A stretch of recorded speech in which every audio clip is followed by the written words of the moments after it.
ನಮಸ್ಕಾರ. ಕೆಲವೊಮ್ಮೆ ನಾವು ನೋಡಕ್ಕೆ ಇದು ಎಂಥ ಮೂರ್ಖತನದ ನಿರ್ಧಾರ ಅನ್ಸುತ್ತೆ, ಆದರೆ ಅದರ ಹಿಂದೆ ಒಂದು ಅದ್ಭುತವಾದ ಪ್ಲಾನ್ ಅಡಗಿರುತ್ತೆ. ಇವತ್ತು ನಾವು ಮಾತಾಡ್ತಿರೋದು ಅಂಥದ್ದೇ ಒಬ್ಬ ಚಾಣಾಕ್ಷ ಮಾರ್ವಾಡಿ ಉದ್ಯಮಿಯ ಸೂಪರ್ ಕಥೆ ಬಗ್ಗೆ. ಸರಿ, ಹಾಗಿದ್ರೆ ಬನ್ನಿ ಕಥೆಯೊಳಗೆ ಇಳಿಯೋಣ.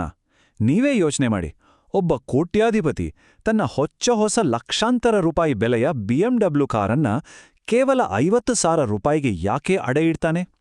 ಇದೇ ಪ್ರಶ್ನೆ. ಇದೇ ನೋಡಿ ನಮ್ಮ ಇವತ್ತಿನ ಕಥೆಯ ಅಸಲಿ ಮಜಾ.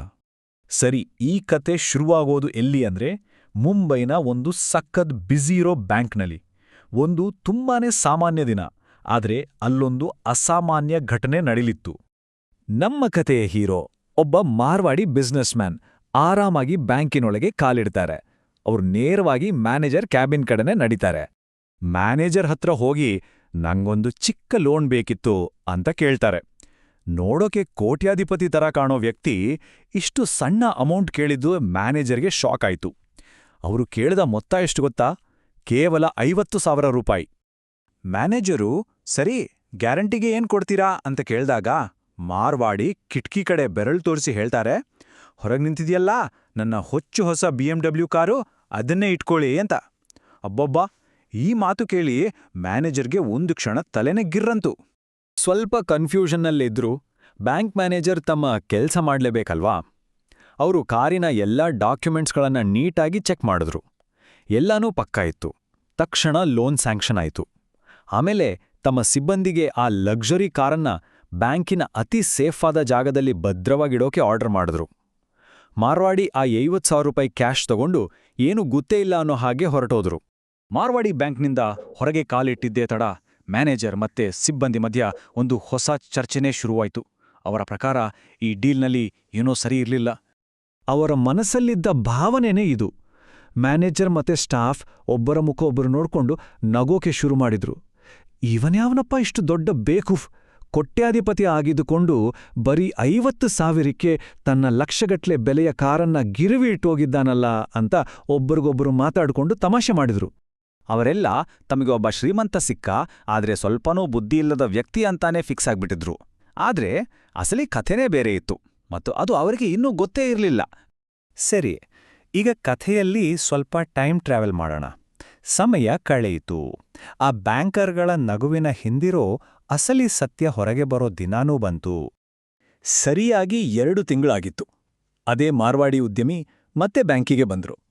ಅವರ ಮುಖದಲ್ಲಿ ಅವತ್ತಿನಷ್ಟೇ ಒಂದು ಶಾಂತವಾದ ಭಾವ ಇತ್ತು. ಅವರು ನೇರವಾಗಿ ಮ್ಯಾನೇಜರ್ ಹತ್ರ ಹೋಗಿ ತಮ್ಮ ಲೋನ್ ಕ್ಲೋಸ್ ಮಾಡಬೇಕು ಅಂತ ಹೇಳಿದ್ರು. ಮ್ಯಾನೇಜರ್ ಲೆಕ್ಕ ಹಾಕಿ ಹೇಳಿದ್ರು, ಅಸಲು 50,000 ರೂಪಾಯಿ ಮತ್ತೆ 2 ತಿಂಗಳ ಬಡ್ಡಿ 1,250 ರೂಪಾಯಿ, ಒಟ್ಟಿಗೆ 51,250 ರೂಪಾಯಿ ಕಟ್ಬೇಕು. ಮಾರ್ವಾಡಿ ಒಂದು ಮಾತು ಆಡದೆ ತಕ್ಷಣ ಆ ಹಣವನ್ನ ಕಟ್ಬಿಟ್ರು. ಕಾರಿನ ಕೀಲಿಗಳನ್ನ ವಾಪಸ್ ಕೊಡುವಾಗ ಮ್ಯಾನೇಜರ್ಗೆ ತನ್ನ ಕುತೂಹಲವನ್ನ ಕಂಟ್ರೋಲ್ ಮಾಡಕ್ಕೆ ಆಗ್ಲೇ ಇಲ್ಲ. ಅವರು ತುಂಬನೇ ವಿನಯದಿಂದ ಮಾರ್ವಾಡಿಯವರನ್ನ ಕೇಳಿಯೇ ಬಿಟ್ರು, ಸರ್, ನೀವಿಷ್ಟು ದೊಡ್ಡ ಶ್ರೀಮಂತರು, ಇಂಥ ಸಣ್ಣ ಅಮೌಂಟ್ಗೆ ಇಷ್ಟು ಬೆಲೆಬಾಣೋ ಕಾರನ್ನ ಅಡೆಯಿಡುವಷ್ಟು ದೊಡ್ಡ ಕಷ್ಟ ಏನ್ ಬಂದಿತ್ತು ಸರ್? ಆಗ ಮಾರ್ವಾಡಿ ಒಂದು ಸಣ್ಣ ನಗು ನಕ್ಕು ತಮ್ಮ ಅಸಲಿ ಪ್ಲಾನನ್ನ ಹೇಳೋಕೆ ಶುರು ಮಾಡಿದ್ರು. ನೋಡಿ, ನಾನು ರಾಜಸ್ಥಾನದಿಂದ ಬಂದಿದ್ದೆ. ನಂಗೆ 2 ತಿಂಗಳು ಅಮೆರಿಕಕ್ಕೆ ಹೋಗ್ಬೇಕಿತ್ತು. ಮತ್ತೆ ನನ್ನ ಫ್ಲೈಟ್ ಇದ್ದಿದ್ದು ಮುಂಬೈಯಿಂದ. ಅವ್ರ ಮಾತು ಮುಂದುವರಿಸಿದ್ರು, ನನ್ಗೆ ದುಡ್ಡಿನ ಸಮಸ್ಯೆ ಏನೂ ಇರಲಿಲ್ಲ. ನನ್ನ ನಿಜವಾದ ಚಿಂತೆ ಏನಂದ್ರೆ, ಈ ಮುಂಬೈ ತರದ ದೊಡ್ಡ ಸಿಟಿಯಲ್ಲಿ ನನ್ನ ಇಷ್ಟು ಕಾಸ್ಟ್ಲಿ ಕಾರನ್ನ 2 ತಿಂಗಳು ಸೇಫಾಗಿ ಎಲ್ ಪಾರ್ಕ್ ಮಾಡೋದು, ಇದೇ ನನ್ನ ದೊಡ್ಡ ತಲೆನೋವಾಗಿತ್ತು. ಆವಾಗ್ಲೇ ನೋಡಿ ನಂಗೊಂದು ಸೂಪರ್ ಐಡಿಯಾ ಹೊಳೆದಿದ್ದು. ನಿಮ್ಮ ಬ್ಯಾಂಕಿನ 24/7 ಸೆಕ್ಯೂರಿಟಿ ಇರೋ ಈ ಸೇಫ್ ಕಸ್ಟಡಿಗಿಂತ ಒಳ್ಳೆ ಜಾಗ, ಸೇಫಾದ ಜಾಗ ನನ್ನ ಕಾರ್ಗೆ ಬೇರೆ ಎಲ್ಲಿದೆ ಹೇಳಿ? ಈ ಉತ್ತರ ಕೇಳಿ ಮ್ಯಾನೇಜರ್ಗೆ ಶಾಕ್. ಮಾರ್ವಾಡಿಯ ಈ ಜಾಣತನ ಅವರ ಊಹೆಗೂ ಮೀರಿದ್ದಾಗಿತ್ತು. ಬನ್ನಿ ಅವರ ಪ್ಲಾನನ್ನ ಇನ್ನಷ್ಟು ಡೀಟೇಲ್ ಆಗಿ ನೋಡೋಣ. ಇಲ್ನೋಡಿ, ಈ ಸ್ಲೈಡ್ನಲ್ಲಿ ಎಲ್ಲಾನೂ ಕ್ಲಿಯರಾಗಿ ಗೊತ್ತಾಗತ್ತೆ.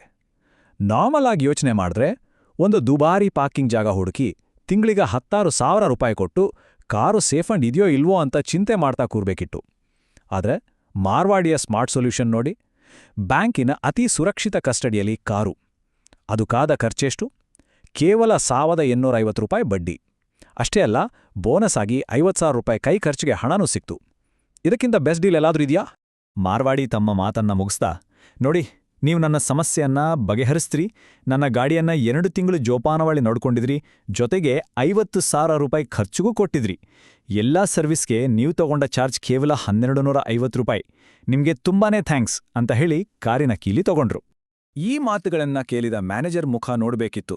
ಅಕ್ಷರಶಃ ಇಂಗು ತಿಂದ ಮಂಗನಂತಾಗಿತ್ತು. ಅವರ ಮತ್ತು ಸಿಬ್ಬಂದಿಯ ನಗು ಮಾಯವಾಗಿ ಆಶ್ಚರ್ಯ, ಅವಮಾನ ಮತ್ತೆ ಎಲ್ಲೋ ಒಂದು ಕಡೆ ಮೆಚ್ಚುಗೆಯಿಂದ ಅವರು ಮಾರ್ವಾಡಿ ಹೊರಗೋಗೋದನ್ನೇ ನೋಡ್ತಾ ನಿಂತ್ಬಿಟ್ರು. ನೋಡಿ, ಈ ಕಥೆ ನಮಗೊಂದು ದೊಡ್ಡ ಪಾಠವನ್ನೇ ಕಲಿಸುತ್ತೆ. ಕಣ್ಣಿಗೆ ಕಾಣೋ ಸಿಂಪಲ್ ಸೊಲ್ಯೂಷನ್ಗಳೇ ಯಾವಾಗ್ಲೂ ಬೆಸ್ಟ್ ಆಗಿರಲ್ಲ. ನಮ್ಮ ಸಮಸ್ಯೆಗಳಿಗೆ ಸ್ವಲ್ಪ ಬೇರೆ ಥರ ಯೋಚನೆ ಮಾಡಿದ್ರೆ ನಾವು ಊಹಿಸಿದಂಥ ಅಗ್ಗದ ಪರಿಹಾರಗಳು ಸಿಗ್ಬೋದು ಅಲ್ವಾ? ಇದ್ರ ಬಗ್ಗೆ ಯೋಚನೆ ಮಾಡಿ ನೋಡಿ.